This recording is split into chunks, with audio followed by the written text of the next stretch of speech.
یہ بات بہت صراحت کے ساتھ مولانا مودودی نے لکھی ہے تفہیم القرآن کے مقدمے میں، اور بہت اہم بات ہے، بہت اہم بات ہے، اور وہ یہ ہے کہ قرآن مجید ایک ایسی کتاب نہیں ہے جسے کوئی محقق اور ریسرچ اسکالر اپنی لائبریری میں بیٹھ کر اور ریفرنس بک سامنے رکھ کر ادھر سے ادھر اور سمجھ لے۔ اس کے سمجھنے کی شرط لازم یہ ہے کہ جو یہ راستہ دکھاتا ہے اس پر چلنا شروع کرے۔ ایک ایک قدم کے بعد قرآنی حقائق مزید منکشف ہوں گے اور مزید منکشف ہوں گے اور مزید منکشف ہوں گے۔ جب تک قرآن مجید کے بتائے ہوئے راستے پر آدمی چلے گا نہیں، قرآن کی اصل حقیقت اس پر کبھی منکشف نہیں ہوگی۔ چاہے تفسیر لکھ دے، وہ تو لفظوں کی بحث ہے، صرف اور نحو ہے یا روایات ہے، وہ جمع کر دیجئے، لیکن یہ کہ قرآن مجید کا صحیح فہم عمل کے بغیر ممکن ہے۔ جیسے قرآن مجید میں آتا زادتہم ایمانا، ایمان بڑھتا ہے، عمل کے ذریعے سے ایمان بڑھتا ہے۔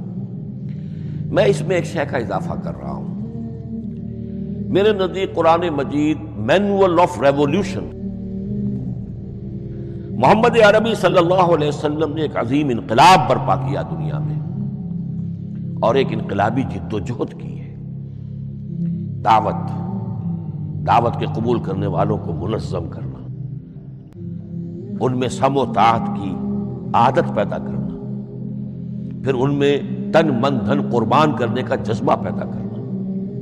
پھر ان کا تزکیہ کرنا، ان کی تربیت، پھر جب وہ تیار ہو جائیں تو باطل سے ٹکر، اور اس میں پھر جہاد اور قتال کے مراحل، تاکہ انقلاب آ گیا، اور یہ کہ جاء الحق وزهق الباطل ان الباطل کان زہوقا۔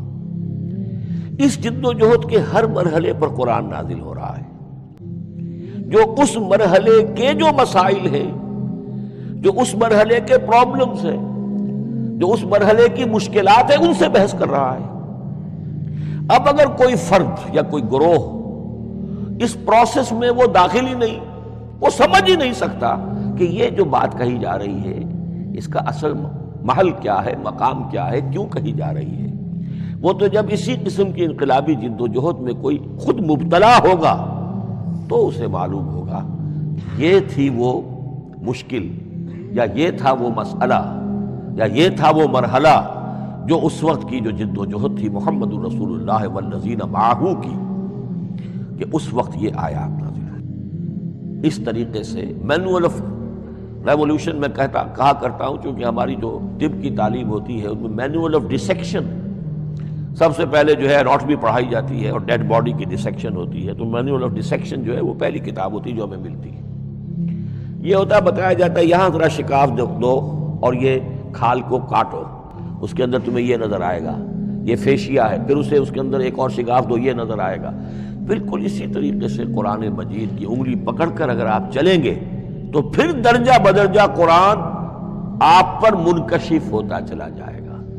اور اگر آپ نے اسے صرف ایک اکیڈمک ایکسرسائز بنا لیا، ایک علمی بات ہے،